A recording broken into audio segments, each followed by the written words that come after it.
Hey guys, and welcome to the Alabama Saltwater Fishing Report, the first podcast to bring you the local inshore, offshore, and onshore fishing report, whether it's good, bad, or ugly. Richard, we got a great fishing report today, bud. All of it's made possible with the support of our local businesses. This week's sponsor is our local Geico Insurance Office. Everybody knows Geico has great auto rates, but did you also know they have great rates on boats, ATVs, motorcycles, and personal watercraft? Give Ron Davis a call at 251-445-0053. Not only will Ron work hard to get you the lowest premium possible, but you'll have the service you expect and can count on if you ever need to make a claim. Geico does even more than insure your valuable items. They also offer on-the-water services like towing, battery jumps, gas delivery, and you can save by bundling these services with your insurance. If you're an Alabama saltwater fisherman, support your local insurance agent who helps bring you the fishing report each week. Call Ron Davis, Geico agent at 251-445-0053 or visit him online at geico.com/mobile-al. I'm Butch Theory, and I'm here today with my trusty co-host, Captain Richard Rutland, Cold-Blooded Fishing. How are we doing today, Captain Blood? Man, I'm doing pretty good. Just kind of glad I'm not on the water in this dreary weather we have today with it being kind of chilly and rainy and not sunny out. definitely been very rainy where I've been at today, but I agree. It's kind of it's one of those days you just don't want to get out of bed. It's kind of just cold and makes you sleepy all day. I agree with you. Yep. The one good, I'm always trying to find the positive in a little bit of weather, I guess, or whatnot. But the positive is it doesn't look like we got a whole lot of rain, so it really shouldn't affect any of our inshore fishing too bad. We are getting another dose of rain on Friday, I think. Mm-hmm. So I think 80% chance of showers is what I saw. So hopefully it'll be nice and light like it was today, and won't dirty up any of the rivers. We're going to talk with Patric Garmeson later in the show, and I'm sure he'll give us a water report. Looks like Mobile River's starting to come on down some, so maybe that'll kind of open up back up the causeway area in the upper part of the bay and stuff, and maybe it'll go on and shape up for the month of February. Get things right where they're supposed to be in February. Yeah, it's definitely been a little bit off for sure. Yeah, the February is a funny month. It used to be a month that I used to dread my entire life. It was just always cold and windy and everything, and now I'm getting where, and I love fishing this time. Really love fishing in February. Like, especially if it kind of stays chilly like it is right now. Yeah, keeps that water temperature nice and cool. It'll start to act like wintertime. Certainly, man. Certainly. I think I was in shorts and flip-flops like 2 weeks ago, so. It's been a weird, quote, winter. I use air quotes there in the winter just because, we've had this is the first week that we've had a string of 3 or 4 days of cold the whole entire time. Yeah, where it's getting down into the 40s at night, not getting really above 65 during the day. That's really good stuff. That's more like what's typical of this type of year. Yep. Of this time of year. Yeah, for sure. Well, you guys had a good Winter Classic. We talked to Captain Bobby in depth with that last week. Congratulations on y'all's win. That was pretty awesome. Man, thanks. That was a really special win for Bobby and I. We grinded so hard for 2 days. Particularly Sunday, we only weighed in four fish out of 5 on Sunday, and just absolutely earned every single one of them. And it was very gratifying to come from. We were in 6th place on day one and came back and won by a pretty nice little margin. So it was a really special tournament. Good, man. That's awesome. Well, I'm glad to hear that. I'm glad you guys get it. I'm ready to talk to Captain Patric. I'm sure we'll get some tidbits from you throughout the show as well with some inshore stuff. And let's get right into it, man. We're going to head on down first and see what Captain Angelo DePaola is doing, see if he's got something for the offshore report. What you say, Angelo? Tell us a fish story, buddy. Oh, man. I tell you, guys, it's blowing down here. But this weekend it wasn't blowing. And anybody that had some grit went out and fished, and if you were in the center console, you had an extra dose of grit to be out there overnight. You earned and into Sunday. You earned it. And I was not amongst those, but I run into those people periodically, so I get to hear a good fish story. It's like listening to stories from all your single friends. living vicariously. Oh, yeah. So I guess we'll just jump right into it. The guys out on the Shockwave, and I'll just, those guys went out and fished Nakika, and they had 5, big tunas, 120, 150-pound fish on average, all live baiting, no billfish for them. I know that Chris Bazar and the guys on the Grand Marine boat, they went out they had, one 70-pounder and a couple smaller ones, and they had a white marlin on the chunk. And, I think periodically, there's a handful of other people, just what I could see through social media, they're catching tunas, live baiting and chunking. You just kind of, Appomattox still has plenty of fish on it. And the wahoo bite is continuing to stay good. And it should, I would imagine that those fish through February will be there. I hadn't heard anything or heard of anybody catching any fish on the lump or the salt dome yet, but it's about that time of year for big fish starting to show up over there. Okay, Angelo, we'll get that tip from you. This week's offshore tip is brought to us by CCA Alabama, a great way to support the conservation projects like the Claude Petit Flounder Hatchery and also the new cool speckled trout stuff they're doing over there at the hatchery as well. And also the University of South Alabama cobia tagging project like you are involved in, Richard, is through the purchase of a distinctive CCA Alabama Saltwater Fishing license plate. You guys just head over to Alabama Department of Revenue's distinctive license plate at revenue.alabama.gov to get yours.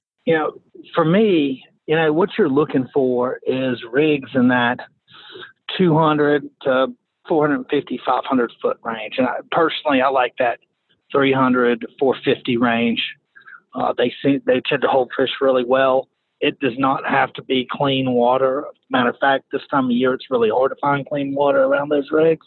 And quite often, it's muddy on top and it's nice and blue underneath.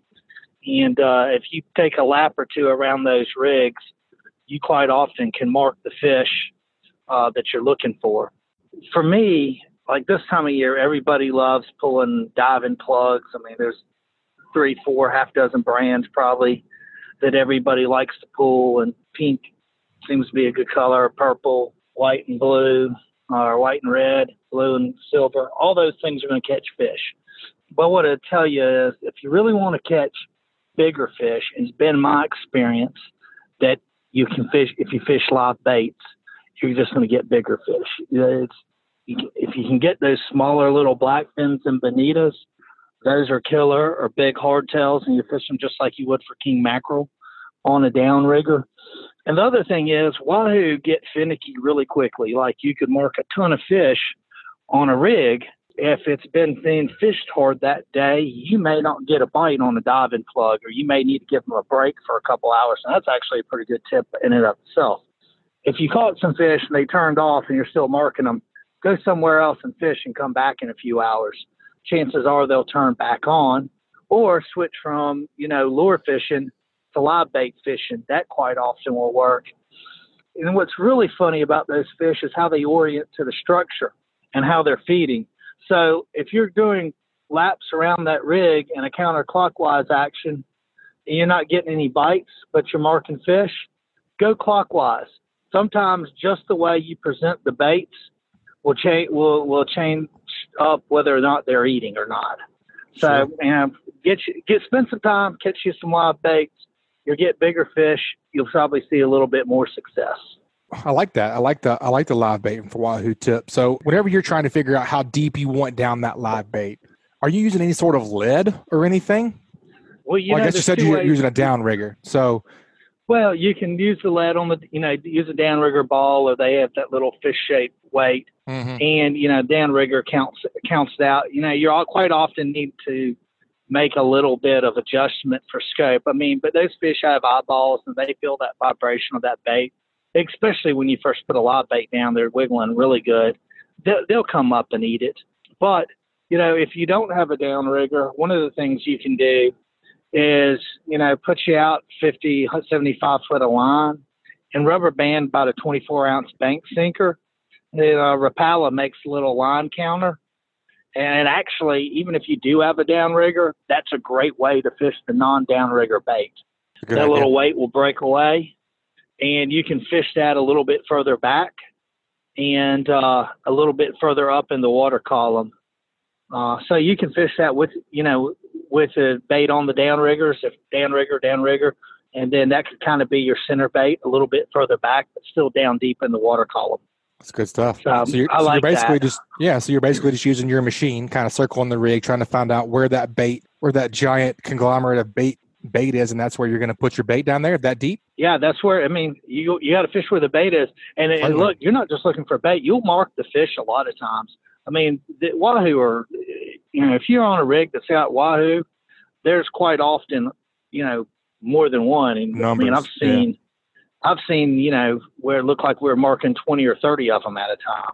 Yeah, Angelo, correct me if I'm wrong, but just when you're actually marking the fish on your machine, they usually almost look like they're streaking a little bit.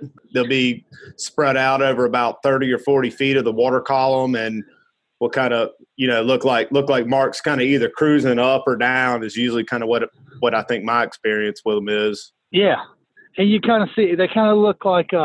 Not a straight boomerang like when you mark a big tuna or marlin, but like almost kind of a slight arch.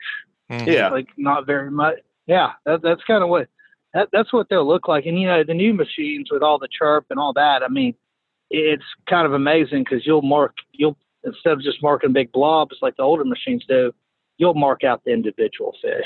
Yeah, that's what's really cool about that chirp stuff is you can go get around an area and you can say, you can look at it and you can just assume, okay, that's either, and hell, I'm sure some of the guys that live offshore, they could say, oh, that's cigar minnows right there. That's hardtails. That's amberjack. That's wahoo. That's king mackerel. I mean, I know when I get out around the ships and I'm looking for cobia or ling, I can tell right when I'm seeing bonita around my baits. I can tell when I see a ling down there. That's what's pretty amazing about the new stuff. It's awesome.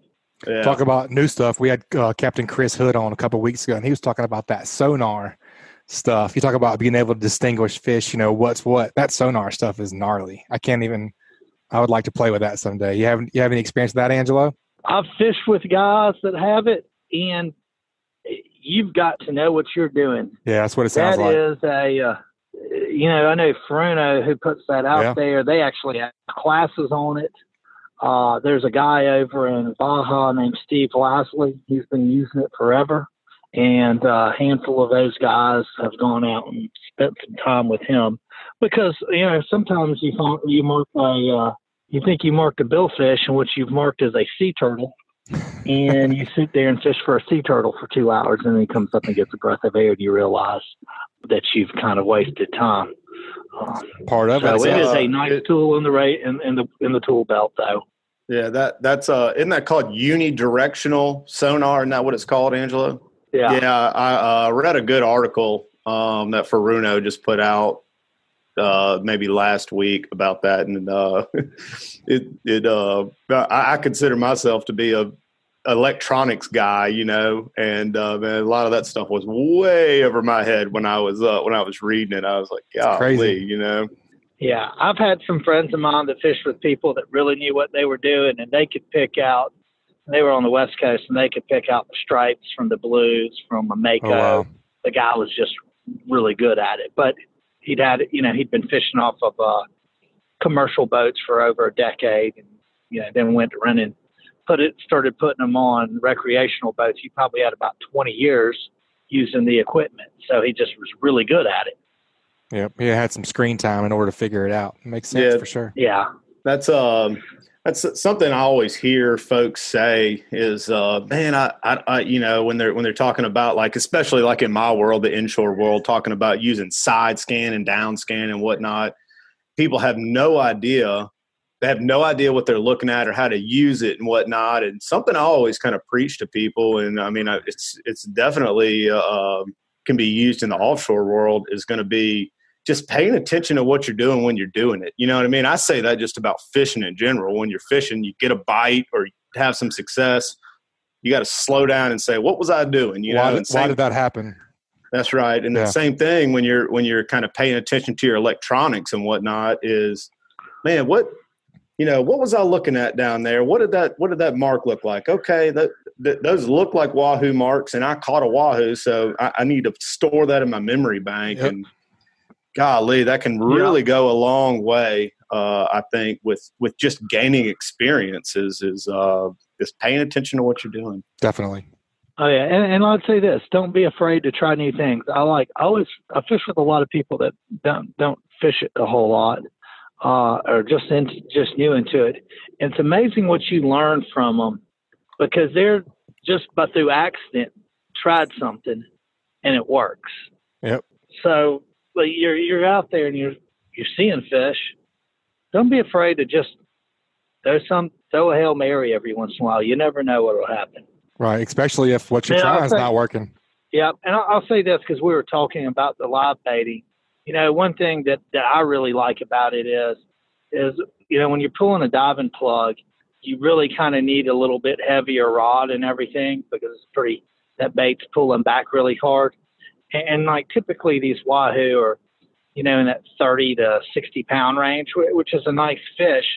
But like really at the end of the day, a 50 watt or a 30 watt is just a really big outfit for that fish. And with the live bait, you can fish like a little 16 type reel with 30 and 40 pound line and light treble hooks, and you're rarely going to get in a situation where you're going to be outgunned, but you're going to have a lot more fun fighting those fish. For sure. Agreed. We had a friend that caught a 112 one time on a spinning reel. So. Yeah. Man, I bet that was fun. It's a giant. Oh, yeah. That's a giant. Well, man, we appreciate the report, and we definitely appreciate that tip as well. As always, we appreciate you being on the show, man. We'll talk to you soon. All right, guys. Y'all have a good one. Thanks, Angelo. Bye, Angelo. All right, later. Man, we get a lot of questions about wahoo, man. So that's some pretty good stuff. It's very applicable for this time of year. I've been seeing some pictures of some studs being caught off the river over there off of Venice and stuff like that. So I think people will enjoy that. Great report, Angelo. We appreciate it. Golly, I always wish I had the means of a boat to go and do that on a more regular basis instead of just having to jump on with somebody. Because man, that kind of stuff just sounds like a lot of fun. This time of year, we can do it, man. We'll load a couple 50 wides and a couple trolling weights. It sounds like we can get them after on your boat. We can make it happen. I bet. Yeah, let's take the bay boat, man. That's right. Let's do it. I'm in. Where are we headed next, Chief? Man, we're going to go down to Gulf Shores, Alabama, and talk to the ultimate beach bum, Matthew Isbell. Ultimate beach bum. I call him the ultimate beach bum because he is totally a bum, but he's really, really, really good at catching these fish off the beach. So like if he was like a real beach bum, he wouldn't even be fishing. You know True. what I mean? That's right. So that's why I call him the ultimate, man. What's up, Isbell? What's up, guys? Yeah, it's all about marketing yourself and really adapting to your brand and making that who you are. So that was right. Important. But yeah, man, I don't shave, I don't shower, I just fish. So fish don't care. Fish don't care what you smell like. Yeah. They don't. Yeah. It might even help. I think. That's right. You might Matthew, I want to give you some props on that promoting yourself, your brand, man. You do a very, very, very good job with your YouTube channel and your social media networking and whatnot, man. You do a great job. That beach fishing is something I never thought would be like a thing we'd be talking about on a radio show or a podcast or whatever you want to say, man. And you have absolutely taken it to the next level, man. It's really, really cool. I want to commend you on that. Yeah. Well, thank you. Yeah. What really goes to its credit is just Alabama. Honestly, it's been, I guess, maybe somewhat of a secret. The surf fishing possibilities in the state are just really incredible for the amount of beach that we have. And it lends itself to being popular, but it wasn't talked about. It wasn't a big deal. And I wanted to share that, which I know is kind of a taboo in the fishing industry. You want to keep everything a secret, but I think in the day and age we live in, I think it's just better to get that word out and get people out fishing and get kids out fishing. And, especially in the industry and the way that it is and the society that we live in, I think it's important. So I wanted to share that, and I was excited about it. It's just like that good news you want to let people know about. So it just kind of lends itself to it. Believe it or not, how operating out of a boat and having a boat to go fishing out of all the time.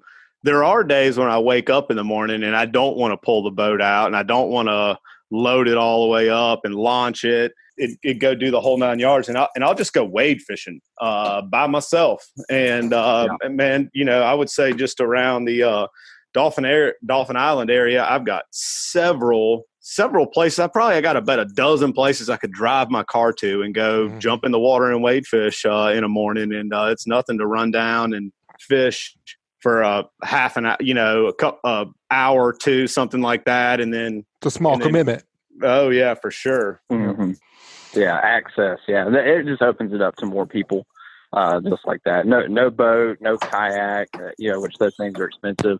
I've always been broke, so it's the thing I've gravitated towards. It's just fun, having that community out there, being able to have it accessible to really, literally anybody. Anybody can do it. The kid that doesn't have a family that fishes, they can go out and do it. Because that was me. I didn't have a dad that fished, a brother that fished, anybody that was older than me. If I wanted to go fishing, I just had to go do it.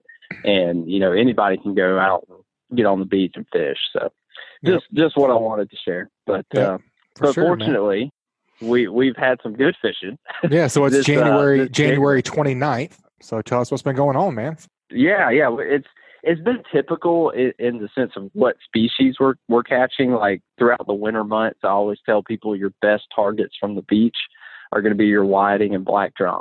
Those are the two rock stars throughout the winter. Even though winter stinks, typically those are the targets that you're going to go for. But this January has been really good. We haven't had those periods of time where you've got 3, 4, 5 days of just nothing. That was mainly in December. That was when we were dealing with that. But this January, it's been very consistent.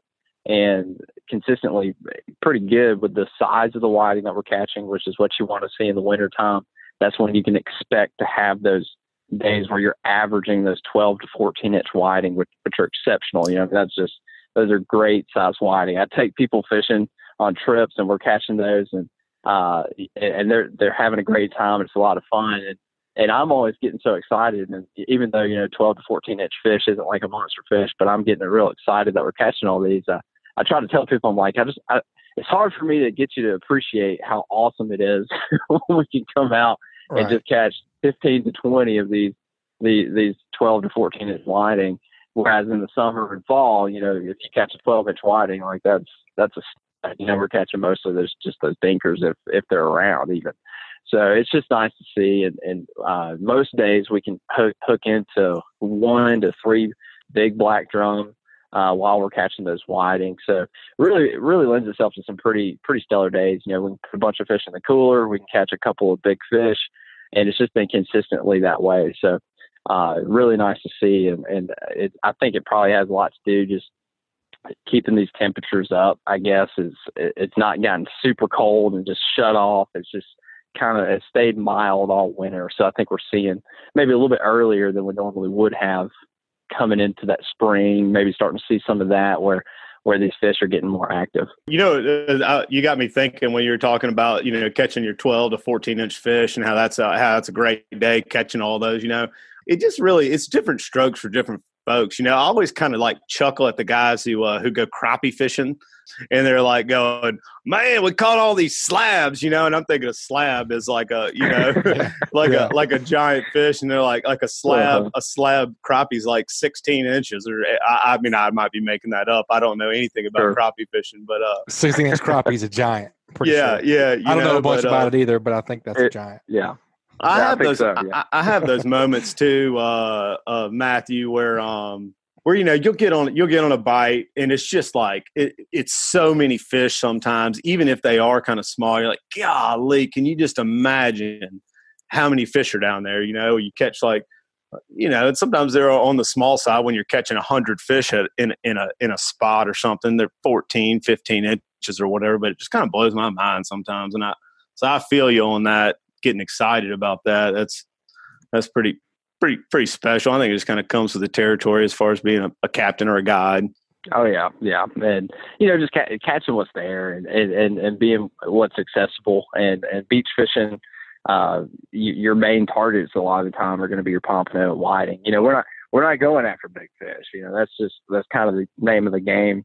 Fishing from the beach. We're we're not wahoo fishing. We're not marlin fishing. we're not going after these monsters offshore.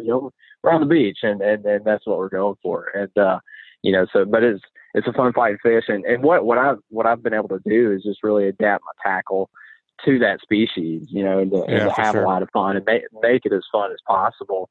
When you don't have pompano, which do fight fast and fight hard, or redfish or trout or the black drum, because we have to kind of adapt to what's there. We're not going to these fish where, maybe, obviously throughout the year, you're still limited on what's around and what's biting at any time. But, if you have the capability of motorized transportation, you can go to fish, you can go find them or maybe find the species that you want. But when you're fishing from the beach, you're at the mercy of what's there.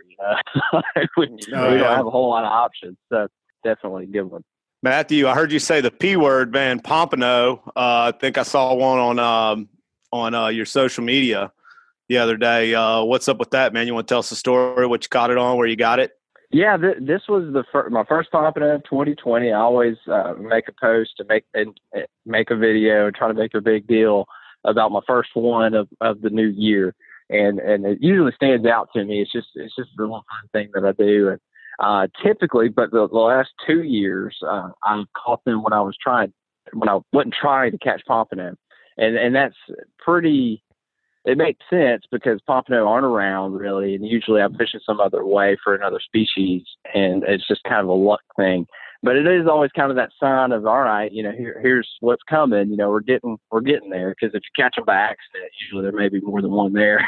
You're just lucky in getting them. So it was I was whiting fishing, and it was actually a dirty water day, which is very unusual because I can count on one hand the times that I've caught a keeper pompano in dirty water. They just don't like it.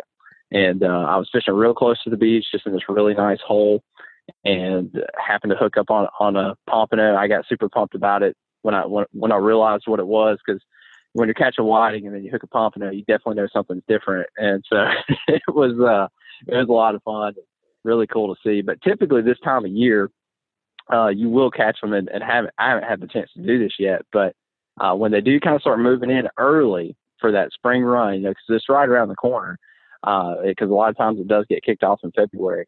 They do like to hang around structures. So you'll see them more at the piers. You'll see them more at the passes, kind of real early, right before things get kicked off. They do congregate there. And that's generally where I'll spend a little bit of time, maybe throwing a jig.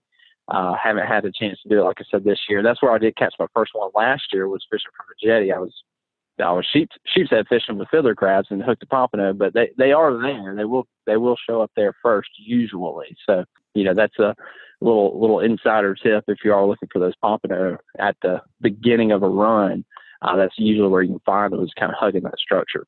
Do you remember when your first one was last year? Are you early or late? The last one, it was really around, I actually believe it was in February when I did catch the first one last year. So it is a little bit early. I think it was the first week or two of February. I was sheep's head fishing on the jetties and called it. So it's going to be a thing. Yeah, it's going to be like the groundhog. Matthew catches a pompano early. Yeah, it could be. It could be an early season, an extra 6 weeks. That would be nice. Well, I know it's a little early, but it's almost time for those big bull reds to start coming off the beach, isn't it? I tell people this with bull reds from the beach. Any day you get out there, you got a shot at catching one. I mean, you just never know. But we don't really start seeing them good, I'd say, until probably late spring. So I always think about March. Yeah, and that, honestly, that's not that far away. But it's, for whatever reason, it seems like it. Yeah, dude, January flew by. It's crazy. It really did. Yeah. I'm just thinking pompano. I haven't gotten that far yet. But Sorry to rush you. It's okay. But you said you're talking about bull reds, and you said something about March. March is always really my little alarm that goes off in my head that tells me go catch bull reds, is the wharf boat show. For whatever reason, the wharf boat show is usually like the last boat show sometime in March, mid to late March. And usually right around the wharf boat show, you can pretty much guarantee that there's going to be a bunch of schools of big bull reds on the Dixie beach. bar time. Yeah, you think about going to Dixie Bar and seeing like 10 acres of a school out there up on the surface, cruising up and down. If you got good water clarity, you can see them. They look like clouds in the water. Yep. Yeah, I'm sure they just cruise up and down that beach, and that's part of what Matthew's seeing down there too. It's pretty neat. Definitely. Well, we got to get that tip from you before we let you go, Matthew. This week's onshore tip is brought to us by Fishbites. Are you tired of scrambling for bait whenever you decide to go fishing? Have an artificial bait that's better than live bait, ready to go at a moment's notice with Fishbites. Fishbites does not stink or leave a stink on hands and anything else. They don't require bait buckets or ice to stay fresh while you fish. Fishbites can withstand numbers of bait stealers for many, many minutes. The Fishbites won't come off the hook during a hard cast or in rough waters. Check out the full line of scented saltwater and freshwater baits and tackle at fishbites.com. What you think for a tip this week, bud? So something that I've noticed, a lot of people don't have a piece of equipment, and it can be a little more expensive. So I can understand why we are a little warmer climate, but using waders has really, I've started doing that the last couple of years, and having a pair of waders has really changed my fishing and given me way more opportunities from the beach throughout the colder months. And I will actually still use waders up until spring, because a lot of times those water temps don't really get comfortable enough to get in without covering yourself. But a couple of reasons, most throughout the early spring and winter, we're catching big black drum. And just to get a proper release on them, it is good to get in that water. And there were so many times before I got waders that I would be out there in my pants and I'd have to take my shoes off and try to roll my pants up and get in the water. And I'd end up getting wet. You're freezing cold. So, and I may not get in as far as I need to release those fish. So it's good for the fish if you can still get in that water, not be afraid of it and get cold, to release the big drum or big redfish that you may catch. And also the bait selection throughout the winter, one of the best baits you can get is ghost shrimp, and they are accessible, usually more accessible throughout the winter months. And so being able to get in the water and pump for them is going to up your game, especially on those slow bite days. So it's just a good tool to have. And again, I know it's not usually something we think about because it doesn't get so cold at our area of the country, but it is helpful in that those water temps are cold enough that usually you don't want to get in. So water's still pretty dang cold. Yeah, I agree with that. Yep. That's a great tip, man. I like it. And I may just be a wuss. It could be me. People may be tougher and don't mind getting in the water, but then those people don't need waders, because I do. I tell you that. Well, Matthew, you're a lot smarter than most, in my opinion. It's cold. I'm not getting in 50-degree water. You know what I mean? I consider myself be pretty tough when it comes to cold. You know what I mean? But I ain't getting in 50-degree water. You know what I mean? Well, you got to be wet the rest of the time you're fishing. Waders are a great tip. I like that. Oh, yeah. So just consider it. All right, Matthew, we appreciate you being on the show as usual, man. And if anybody wants to check out your YouTube page or get in touch with you, what's the best way? The best way to reach me, my website, it's got a link to my YouTube channel, and you can also request trips there. It's www.staybummy.com. That's STAYBUMMY. So I saw some stuff about, before I let you go, some couple milestones, man. There was a lot of views and a lot of subscribers. Yeah. The channel's really been growing. YouTube's got a weird way how things work. Sometimes your channel just starts cranking, and I've been fortunate enough to pick up a lot more subscribers, a lot of views, and just hit 30,000 subscribers. That's awesome. That's crazy. Blew past that. Yeah. And over 5 million views. So it's blowing. It's pretty cool to see those kind of things and how it grows, and hopefully we'll keep growing and only further to go. We'll see where it goes. Absolutely, man. I have faith in you. Like Richard was saying earlier, you do a great job with everything, and look forward to seeing your milestones for years to come. Thanks, man. I appreciate it. All right, bud. We'll talk to you soon. All right, Butch. Always love hearing the old beach bum give us a nice report. Pretty cool about him. Ultimate beach bum. The ultimate beach bum. Give us a good report, man. I really like hearing his story about his first pompano of the year. It's kind of like when I get a new boat, I'm always excited to catch the first fish when the blackfish or ling show up. Yep. Man, I got the first one. It's a milestone. It's always cool. Well, yep. Well, cool. I guess next, man, we'll ease on over to the Eastern Shore and talk to the ugliest guy I know, the Sheep's Head, Alabama state record holder, Captain Patric Garmeson of Ugly Fishing, man. How you doing today, Captain Ugg? Man, a little bit wind blown today. A little bit damp, a little bit wind blown. Wind burnt? Yeah, a little wind burnt. Hey, So, well, you know what they say, man. If it was easy, there'd be women and children out there doing it. You know what I mean? So it just shows you're a big, strong man. I feel like it. I appreciate the compliment, Richard. Yes, sir. So anyway, I'll kind of dive off into what I've been doing.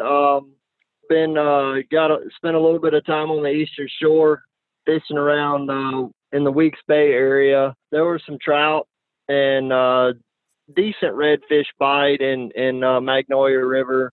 Did get a secondhand report of some trout being caught in Fish River, so it's nothing on fire by any means. But with you know the local rain hasn't been too bad, so these tidal rivers are cleaning up pretty good. So, you know, just need to get out and wet a line on the Eastern Shore. Those are probably pretty good play to at least catch a fish or two.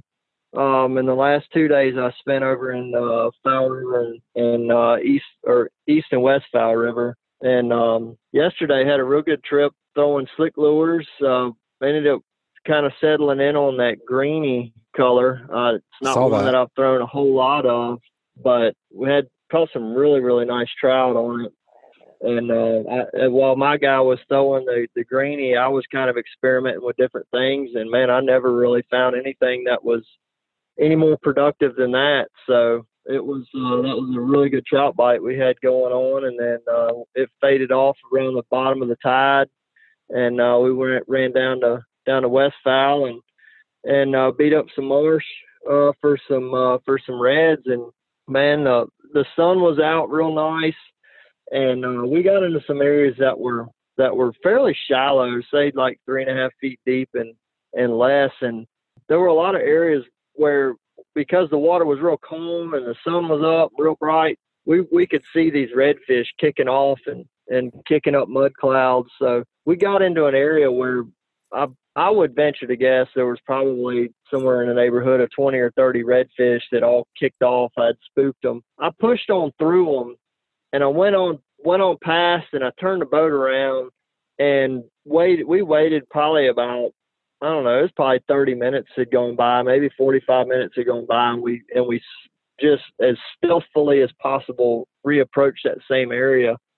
And threw a popping cork in there and actually didn't get a bite, and threw a gulp on the bottom and got hit instantly. And my guys he got up there and just whacked on redfish for a while yesterday with that chartreuse swimming mullet gulp.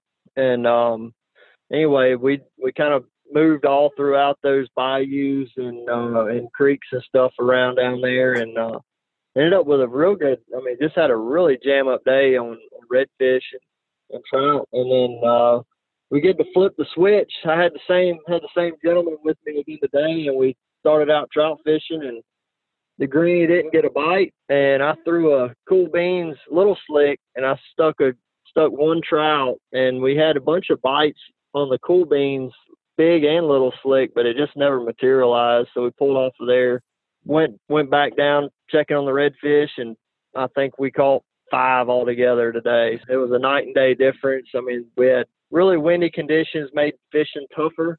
Still was able to find some clear water that we were able to fish, but even not having great visibility, we didn't see as near as many mud clouds kicked up. So the fish that we were on completely vacated a lot of those areas. So we spent a lot of time trying to hunt some fish down and just wasn't able to dial back in on them. So we got to see the feast and the famine, man. We had a real good trip all the way, a real lackluster one, but it was fun nonetheless. Yeah, you mentioned throwing the greeny slick lure up in Foul River. I hear there's still quite the snake outbreak in Foul River, so not that it's going to benefit me personally or anything, but you guys throwing like the snake outbreak. Yeah, but it's probably still going on. I would think so. You guys throwing those slicks up against the bank? Are you throwing on points? Are you trying to fish a little bit deeper water? Man, he caught a lot of his fish up close to shore. But most of them were, it seemed like where the bottom was going from like 3 and then dropping down to like 8 feet. he was really slowly crawling that thing on the bottom for his best results. Like I said, I was throwing a little bit of everything, crawling the bottom with some little slicks and stuff, and I was getting some bites and catching some fish that way. So everything seemed to be really, really tight to the bottom yesterday, and then again today, the only bites we had were on the bottom. So I don't know if it's that way throughout the entire river system, but at least the fish that we were on there, that was the case. And I don't know if you saw that picture I put on Instagram yesterday with that school of trout that came by. I mean, it was definitely the trout because we were not catching anything. That school came underneath the boat and shortly thereafter started catching some fish. And I did see that. It's not like you can just ride around in Foul River and just say, "Oh, look, there's trout, we can catch them." But right. In that particular instance, it was pretty cool that I was able to see that on the screen and then catch fish just moments after that came through. Well, we were just talking about reading your equipment and finding fish with Angelo just now. So it's funny you say that.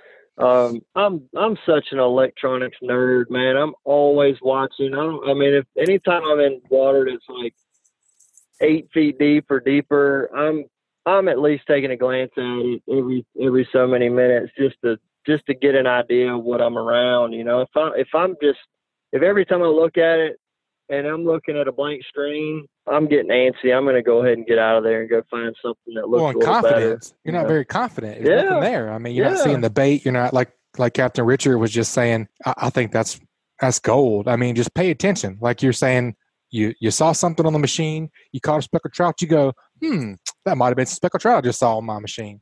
Yeah, I mean, they definitely look different than a school of mullets swimming through. Yeah. Well, one thing I was I haven't fished a whole lot here in the past probably 2 weeks since your tournament. But times I have been fishing, we've had such a cool off since then, with water temperatures going from almost hitting 70 degrees in some places being into the lower 50s.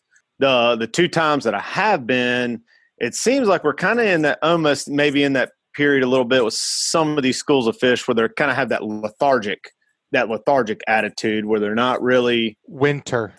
Yeah. Well, they're real soft bites. They're not almost, sometimes a couple of schools of fish I've been around, it's like you'll get 10 bites and out of 10 bites, you'll only stick 2 fish, and it's just because they're kind of like soft, just real soft and just rubbing it. And then when you pull them up, when you pull the fish up, they're real cold. Hooked. Yeah, barely hooked, real cold, and sometimes you can see a little bit of that little redness on their belly where they're hugging that warmth of the bottom. And that's usually what I do is go to something. Even if I'm fishing in shallow water, I like to go to something where I'm making contact with the bottom, and I'm not throwing a slick lure or a top water or something like that of that nature where it's in the upper water column. Those fish are in the bottom water column right now. And I've seen that. You were in East Fowl. I saw that in Dog River the other day. So 2 different times. So I think that might be a little bit of a lead telltale. Folks. Yeah. Yeah. Well, just lead folks in the right direction as far as like lure selection when you go. Well, I mean, just like with the redfish, I mean, how many times can you count that you've gone red fishing and with a popping cork and wasn't able to get them to bite? Yeah. In 2 or 3 feet of water, and we drag a gulp on the bottom where it's constantly just hitting those oyster shells and stuff on the bottom, and all of a sudden they're annihilating it. So I mean, they were hungry, they were ready to feed, but they were not interested in looking up at all for a bait. Maybe I could have put a lot longer leader on my popping cork and been able to do something, but I mean, it was not being effective, and that gulp was, and it was just that it was fully in contact with the bottom. And so, I mean, I agree. I mean, you definitely have to take this time of the year and slow down. And if you're seeing that sign that those fish seem to be on the bottom, I would switch your entire game plan up and put everything on the bottom. Yeah, that reminds me of a question that I thought about whenever you were giving your report. You're talking about over on the eastern shore. on the east side of the bay. You were fishing some, had some good luck. Were those fish kind of almost the same pattern as East Fowl, where you were fishing, deeper drop-offs on the bottom, or was that more of a structure, or was anything different over there? Yeah, most everything was on or very near the bottom. That's good. A little consistency at least. Yeah, there was definitely some consistency there. I would have liked to have gotten over on the eastern shore and fished some docks and stuff, because that water cleaned up based on that satellite image. And I'd venture to guess you could pick up some redfish and some drum and stuff like that over there. And even though the water's pretty shallow right now, I mean it's still more than likely a bottom bite. If you're going over there with natural bait or something like that, putting it on the bottom and making those fish come and find it, or slowly dragging it through your fishing area and see if you can drag your bait across to them. Yeah, something I like to do too, like when you hit this little period where you experience these lethargic fish, like a lot of the bites I had the other day were on a slick lure, but man, they were just little taps, and then when you finally hung one, it's usually a good fish, 19, 20-inch fish, but it was almost just like they just couldn't inhale the bait quite as ferociously as they would on when the water temperature was a little bit high. Yeah.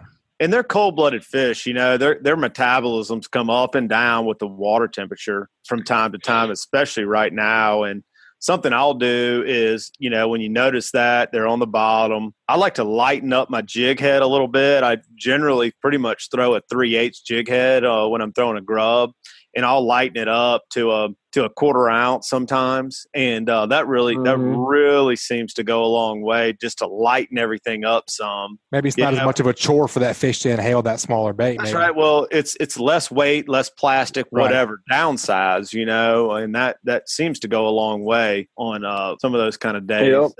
So, but what you're talking about, Richard, we're getting a lot of bites for minimal hookups. We had the same thing going on. We were getting probably 6 or 8, 10 taps or even hard thumps on the bait, and they just wouldn't pick it up. And then finally you would feel the weight of the fish and you'd stick them. And one of the things I was thinking that they might be doing is they may be attacking that bait in the head and just literally just biting it or just trying to hit it to crush it or kill it. Because I've seen them do that. I've seen trout do that even in the summertime with pogies, where you have a pogie out there swimming and that thing starts getting real antsy, and a trout come up there and just nail it, but bite it right in the head and spit it right back out and just swim kill off. Shot maybe. And just do a kill shot and they're gone. And like they had no intent to eat it, but for some reason it triggered them to bite. But they just went up there and smacked it in the head to kill it and just swim off. We've talked about it before. Speckled trout are vicious animals. Oh yeah, they are savages. Savages. Sounds like you, Patrick. That's right. Oh yeah, right. Well, man, it's a good report. I think things are, like we said, winter, air quotes again.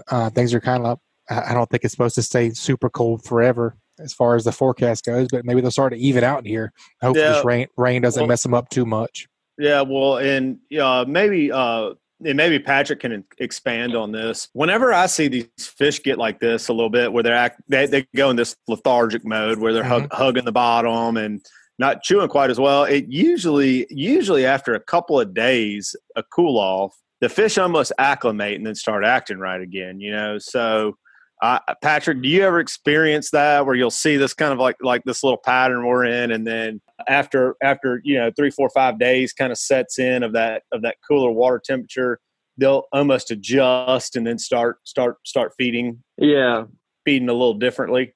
Definitely. Even in deep water, I see that happen where you may be catching fish okay, and then a front comes through, and then it gets kind of crappy, and then like 2 or 3 days after, it levels back out. Maybe the water starts warming up real slowly, and then all of a sudden you stumble on that bite where you were maybe catching, you might have only been catching 6 or 8 in a day. All of a sudden you're able to catch 15 or 18, maybe 30 fish in a day, and but the windows are a lot smaller. I mean, you'll get that 1 or 2 days where it's really good, and you're right. It's usually it seems like it's that they've got acclimated to the new environment, and then and then next thing you know, you got another cold front coming through and screw it all up Changes again. Up again.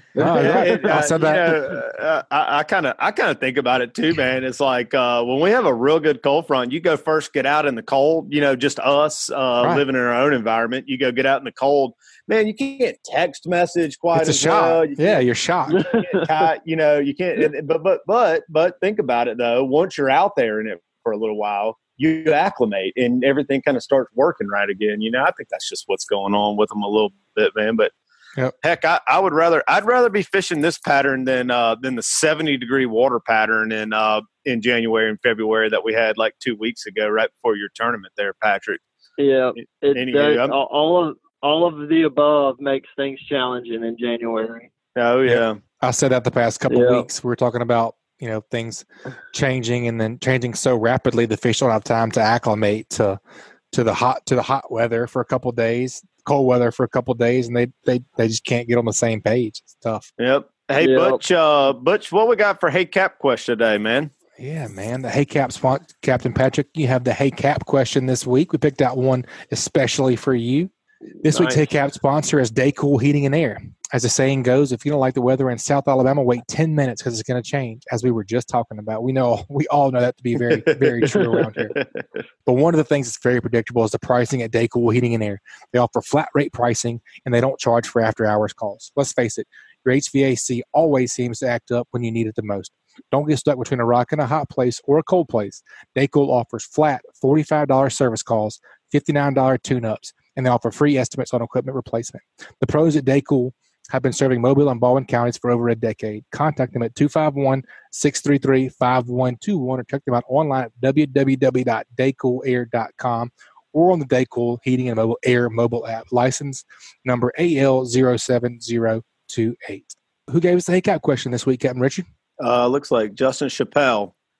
He says, "Hey Cap, a lot of us fish when we can, as in going when the conditions aren't ideal isn't an option. As a professional charter captain, I'm sure you have to do the same, fish in non-ideal conditions." Amen, right?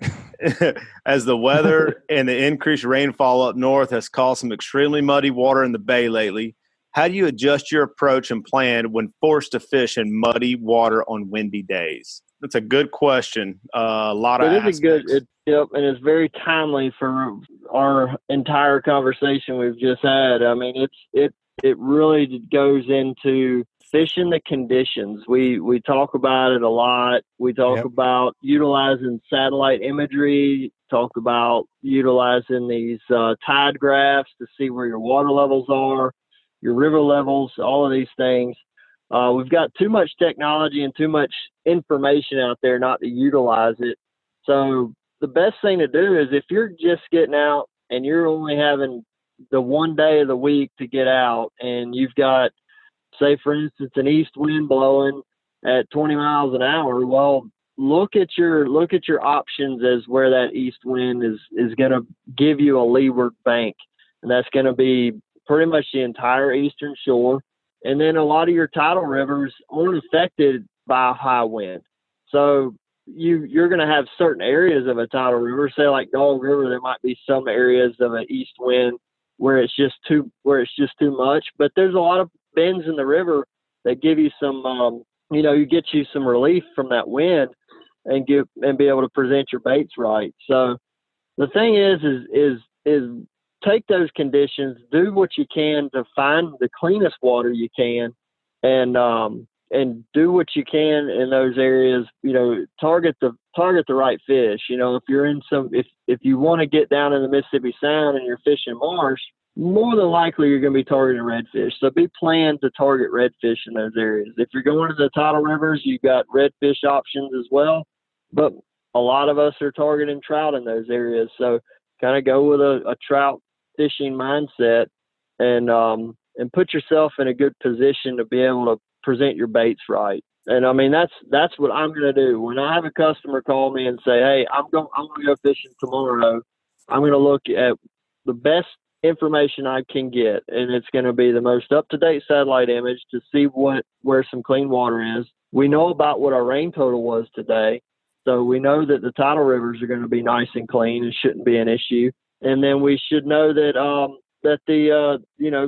whatever you're going to target, have a plan for that. So, something you hit on that you said right off the bat was being a conditions fisherman. Yep. And you started talking about that east wind and creating a lee over on the eastern shore, and then like a place like Dog River where there are plenty of lees for an east wind. The other thing I think about too with stuff like that is like we're about to go into a nip tide through the weekend where you don't have a ton of water movement, and wind direction, believe it or not, can rise it can rise the water level. Yeah. It can rise the water level 2 feet, and it can create some better conditions in certain rivers more so than others, So that's something I just kind of, I guess, maybe wanted to add in there, was to think about things like that as well. Richard, that's a very good point, because I was watching the tide for East Fowl River today. It did some funky stuff, because when the wind was blowing early, it was blowing out of the east, and the tide was naturally falling with as predicted. And then all of a sudden the wind started blowing harder out of the east, and that rain started getting heavier and heavier. Well, the tide started coming back in, and it came came in for about an hour or two. And then the wind let up a little bit. Then it started falling again. And then it started coming. I mean, it changed. The tide level changed like 5 times today, and 90% of it was due to the wind. So that's a good point, Richard. I know we talked about it a good bit on here before, but that's where that interactive, I forget the exact website, I have it saved on my browser, but that you guys talk about all the time, that NOAA. You know what I mean? Not just a prediction or not just the app. I think it's the tides and currents.noaa.gov where you can see what's happening in real time. That's where that comes into play a lot. No, it's critical, man. I mean, but what it, I guess, like every time I looked at it, it was doing something different. I'm like, all right, well, screw it. I'm just going to keep doing what I'm doing. But if it was something more pronounced, like if it was a pronounced, like all of a sudden it's starting to come in, I've always tried to have me a plan for what I'm going to do when the incoming tide and outgoing tide and things like that. And it also helps you identify that, hey, if I'm in an area and it's been falling and I'm not doing anything, and it all of a sudden starts to come in and I see that it's changed, I might as well give that area just a little bit longer and see if that incoming tide turns the bite on. But if it doesn't, like, in just a few minutes, then I'll go ahead and get out of there and just assume that those fish aren't going to behave right. So go try to find something else to hit. For sure, man. So, that's a great report, and that's a great question from Justin Chappelle. We appreciate that. Make sure you send us an email at alabama@bestfishingreport.com to redeem your slick lures. Maybe Captain Joey will give you some greenies, like Captain Patrick was talking about today. That was yeah. Hey, that was something when you were talking about first part of your report, Patrick. You said, man, that the greenie was really working. As a fisherman nowadays with the slick lure, I feel so hard-headed because it's the only thing I want to fish with is a slick lure, Yeah. And but man, it's super exciting to find a new color. You know what I mean? Like my newer color that I've been having success with in several different areas, mainly clearer water, has been that Bayou Blues, man. Golly, that has been a great color. Works in a lot of different areas. I've seen that one yet. It's kind of like a purple/red looking color. Like everybody calls the cool beans color purple. It looks more blue to me, but that Bayou Blues is kind of like a real translucent, like reddish purple color with some nice fleck in it. And man, I really like that color a lot. That's always exciting when you kind of get to hit on something like that, and it's fun, like what Patrick had, where he's got a good customer that can that's zeroed in on a color. Honed in on it, yeah. It smashes them. Awesome. Then Patrick gets to follow up behind him because Patrick's not that worried about catching a bunch of fish. He's worried about his customer catching a bunch of fish, so he can kind of see what else is kind of coexisting. Supplement that a little bit. Right, man. That's fun. That's a lot of fun when you got that kind of situation. All right. Well, guys, I appreciate it. Hey, I wanted to add something. You said that the Hey Cap question was by Daycool Heating and Air, and I just wanted to follow up, man. They put that new HVAC unit in my house back late summer, early fall, something like that. Man, I remember that. Been jam up, and actually, we had one snafu. Something was leaking, or something was messed up, and it showed itself about a weekend. And I got on their website, and I sent a message about 8:30, 9 o'clock at night, and I think about 8:15 that morning, somebody from the office was calling me to check on me and see how things were going, and got my message, and they devised a plan on how to get a crew out there, get a guy out there to diagnose the problem based on my schedule, and got the problem diagnosed, and then scheduled the repair the very next day. And I mean, it was a very seamless process. So, I always say that don't judge somebody on their best day. Go ahead and judge them on their worst. And they did have an error in the program there, the installation, but man, they bounced back and solved it real quick. And kudos to them for handling it so professionally, and I still recommend them highly. So anyway, awesome, because something's going to go wrong eventually, regardless of what it is. But it's how you fix the problem is what matters. I agree with that. That's awesome. That's right. That's some priceless information there, man, for anybody who's got a problem. You know, definitely good testimony, man. We appreciate that, and we appreciate the report, man. As always, we'll talk to you soon. In the meantime, make sure you keep whacking them, Cap. All right, guys. All right, Ugly. Take it easy, buddy. Thank y'all. All right, Butch, man, it's a great show today, man. Yeah, it covered a lot of ground today, all over the Gulf of Mexico and our different areas, man. But what'd you learn today, man? Who's that brought to us by? Yeah, we got to do What'd You Learn. I almost forgot it last week, and Patrick wouldn't let me forget it. So, this week, man, is What Did You Learn is brought to us by MDH Foundation Repair. If your home is experiencing foundation problems, MDH Foundation Repair has the best solutions to fix it right and fix it now. The problems you see are only going to get worse, so don't deal with an inefficient, unqualified, and pushy salesman trying to sell you overpriced foundation repair products. The professionals at MDH Foundation will ensure you have a remarkable experience from the first meeting to the finished product. MDH Foundation Repair is redefining the construction industry and protect your most important asset, your home. Check them out at mdhfoundationrepair.com. Man, as far as what did I learn, I personally loved Angelo's tip about the wahoo fishing and the live baiting in particular. I've done a lot of wahoo fast trolling and just trolling in general for, we catch a lot of wahoos, quote, incidentally out there, fishing for tuna, marlin, dolphin, and wahoo up on the surface and things like that. And we do some faster trolling at, 15 to 18 knots with some bigger plugs, a little bit heavier with a trolling lead, trying to get down there a little bit lower. I really liked what he was saying about if you see bait, if you're on a structure and you're trolling a little bit and you see a lot of stuff on your machine, drop down a live bait, man. Troll around for a little while on a cedar plug, get you a nice, what Devin Potts calls itty bitty gumdrop, black fin. I love that.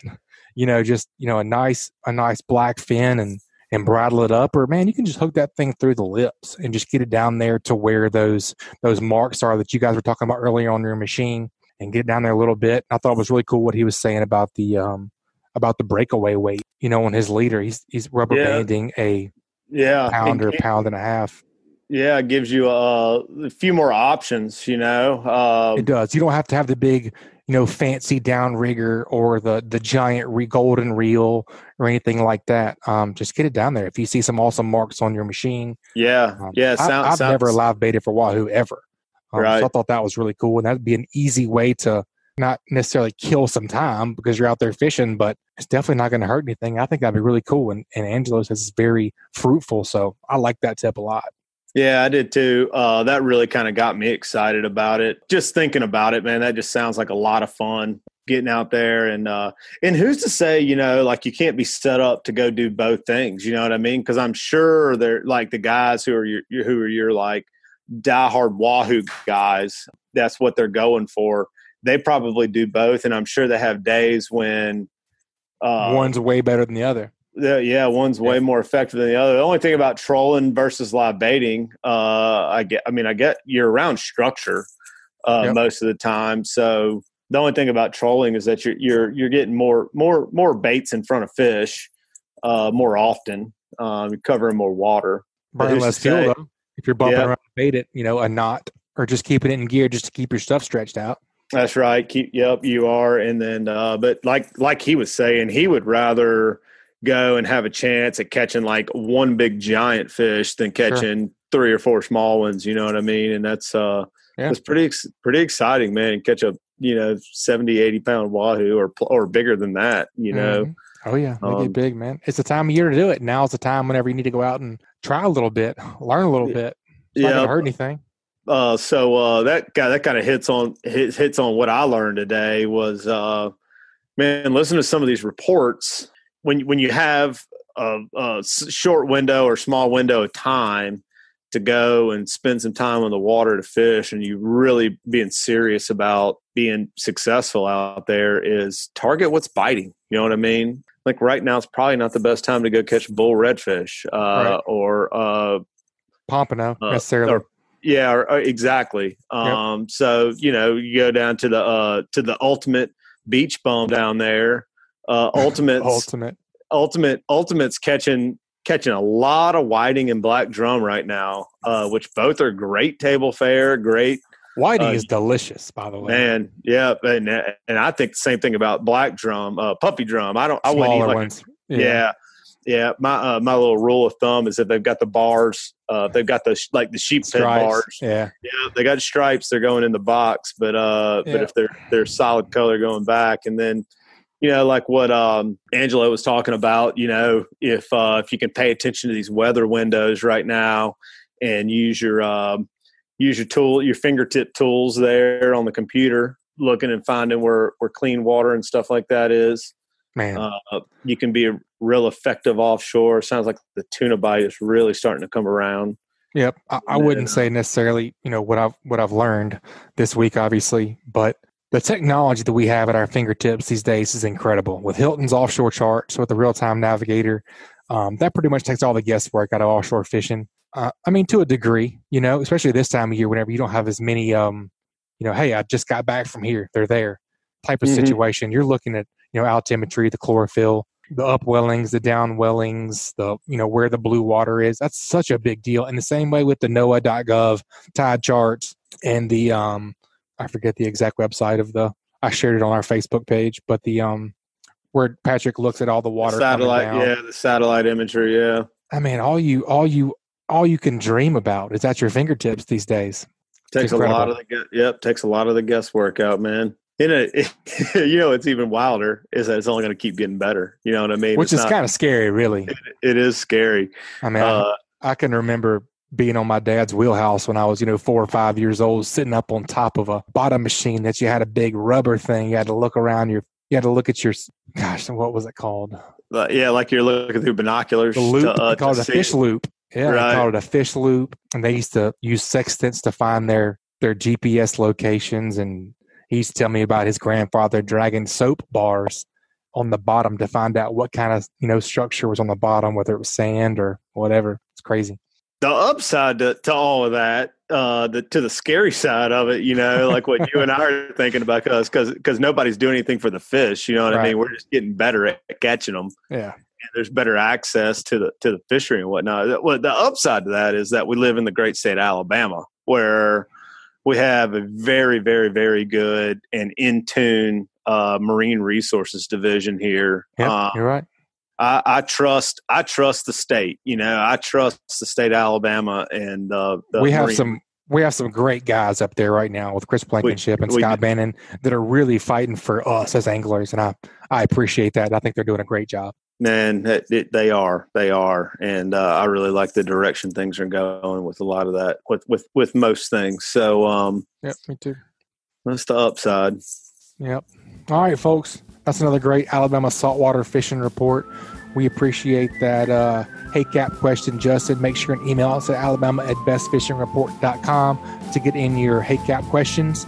and Justin to give us your address. We can send you that slick lure package. You guys make sure you subscribe, rate, and review wherever you listen to podcasts. And if you'd like us to email you the podcast each week, head over to greatdaysoutdoors.com/ASFR, and we'll send you the new show each week, man. You guys keep whacking them. Thank you for co-hosting with me, Captain Richard, and we'll talk to you again soon. 10-4, keep whacking them.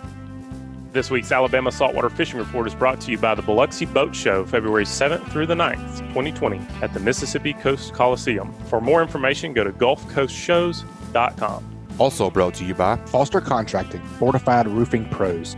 Did you know you could save up to 40% on your homeowner's insurance with a fortified roof? Learn more at fortifiedroofingpros.com or call them at 251-973-9999. And also KillerDock. Are you suffering from dock dysfunction? Check out a full line of dock enhancement at KillerDock.com. That's KillerDock.com. Also brought to you by Hilton's Real-Time Navigator, bringing you the highest quality online satellite fishing chart since 2004. Your source for sea temps, altimetry, currents, and watercolor at hiltonsoffshore.com. This week's Alabama Saltwater Fishing Report was brought to you by me, Joe Baya, and National Land Realty. If I can help you in any way with the purchase or sale of land in Alabama or Florida, whether it's timberland, farmland, recreational land like hunting land, or even agricultural land or ranch land like horse farm, drop me a message at jbaya@nationalland.com. That's JBAYA@nationalland.com. Also, Ugly Fishing Charters with Captain Patric Garmeson. You can check us out at uglyfishing.com or call us at 251-747-1554.